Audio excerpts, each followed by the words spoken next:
Hello दोस्तों, आज हम फिर आपके सामने एक छोटे से करंट के टॉपिक पर बात करने वाले हैं और जो है यानी कि करंट में चलने वाला तीन जहाज नौसेना हमारी जो इंडियन नेवी है यानी कि उनमें शामिल कर लिए गए हैं। वे कौन कौन से तीन जहाज हैं जिन पर हमने बात करी है और ये मैंने तीनों जहाजें आपको है ना शॉर्ट में यानी कि समझाने की कोशिश करी है।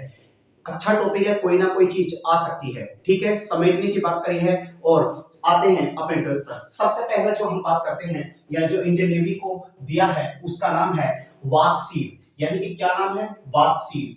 वागसीर जो है वो प्रोजेक्ट किसके द्वारा आता है? प्रोजेक्ट का ध्यान रखना, प्रोजेक्ट 75, यानी कि प्रोजेक्ट कौन सा है? 75। और स्कॉर्पियन श्रेणी पनडुब्बी, ये क्या है? एक तरह की पनडुब्बी है, स्कॉर्पियन श्रेणी की पनडुब्बी है, ठीक है ना। ध्यान रखना किसके द्वारा, यानी कि प्रोजेक्ट 75 और स्कॉर्पियन श्रेणी की पनडुब्बी है, ठीक है ना। उसके बाद यानी कि किसने करा है इसको? तो भारतीय शिपयार्ड मंझगांव, ध्यान रखना, शिपयार्ड मंझगांव डाक शिप बिल्डर्स लिमिटेड, यानी कि शॉर्ट में क्या बोल सकते हैं हम इसको? एमडीएल, ठीक है ना। इसने इसको करा है, ठीक है। आगे आते हैं और इसमें जो सहयोग यानी कि और ग्रुप काम करा है उसका नाम है नेवल ग्रुप। कौन सा? नेवल ग्रुप इसके साथ जो मिलकर काम कर रहा है। कौन सा? Naval group. कहां का है? फ्रांस का। ध्यान रखना कहां का है? फ्रांस, फ्रांस, ठीक है ना। फ्रांस, ध्यान रखना ये चीजें आ सकती है आपके। दूसरा जो हमारा जो जहाज है वो कौन सा है? सूरत, जिसका नाम ही है सूरत के ऊपर रखा गया है, ठीक है। गुजरात के आसपास यानी कि सूरत इसका नाम है और वो किसका है? प्रोजेक्ट 15B, यानी कि 15 के बी के द्वारा, 15 के बी के द्वारा। और ये कौन सा है?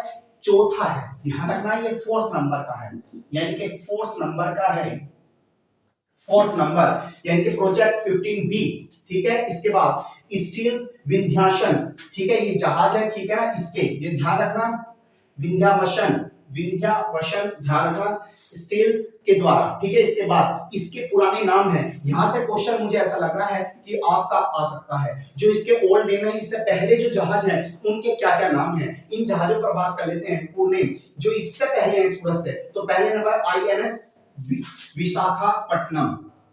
आईएनएस विशाखापट्टनम कब लॉन्च हुआ, कब हुआ है? 2021 में, 2021 याद रखना।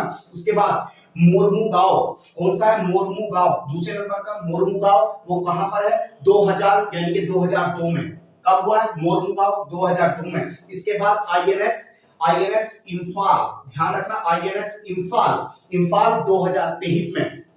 आईएनएस यानी कि विशाखापट्टनम 2021 यानी कि 2022 में मोरमुगांव। और इसके बाद आईएनएस विक्रांत, आईएस इंफाल जो हुआ है 2023 में, ठीक है ना। इसके बाद हम इसके बाद तीसरे नंबर पर आते हैं, उसका नाम है नीलगिरी। ध्यान रखना क्या है नेक्स्ट जो है इसमें जो ऐड हुआ है उसका नाम है नीलगिरी, नीलगिरी, नीलगिरी। नीलगिरी जो लिया है ये किस प्रोजेक्ट के द्वारा है? इसमें जो प्रोजेक्ट का नाम है वो है प्रोजेक्ट 15A।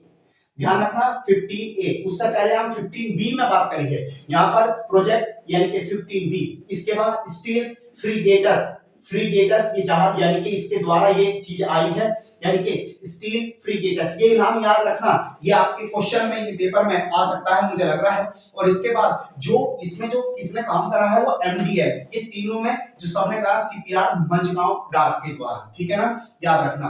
तो ये आपके जहाज से कैसे कैसे इसमें काम करने को मिला है और कैसे कैसे क्या क्या चीज आई है, तो हम थोड़ा सा इसमें यानी कि ये समेटा है हमने अपने आप में देखते हुए।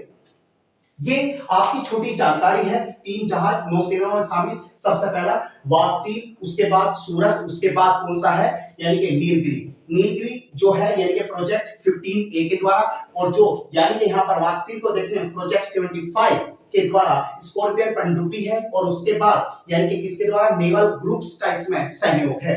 और सूरत प्रोजेक्ट 15B के अंतर्गत, ठीक है, इसके जो पूर्ण नामी नेम है जो इससे पहले, ये कौन से नंबर का है? सूरत यानी कि 4 नंबर का है। और इससे पहले आईएनएस विशाखापट्टनम, विशाखापट्टनम यानी कि 2021 यानी कि 2021। उसके बाद यानी कि मोरमुगांव, मोरमुगांव 2022। और उसके बाद आईएनएस इंफाल जो 2023 में इसको शामिल करा गया। और चौथे नंबर का यानी कि सूरत। ये हमारे अभी जहां शामिल हुए हैं और इसका थोड़ा सा ध्यान रखें। आपके जो भी रिसेंटली एग्जाम है, हो सकता है उनमें आपके ये क्वेश्चंस मिल सकता है। और अपना ध्यान रखिएगा और ख्याल रखिएगा, रिवीजन करते रहिएगा। एक मेरी बात आपने कॉमन वीडियो में सुनी होगी बार बार, मैं एक चीज पर फोकस करता हूं कि रिवीजन रिवीजन रिवीजन। तो मेरी आपसे रिक्वेस्ट भी है कि आप रिवीजन पे ज्यादा से ज्यादा ध्यान दें और अपने एग्जाम पर फोकस करें। इधर उधर की दुनिया से थोड़ा सा हटे और समेटे अपने आप को, और अपना ख्याल रखिएगा, मुस्कुराते रहिएगा। जय हिंद, जय भारत।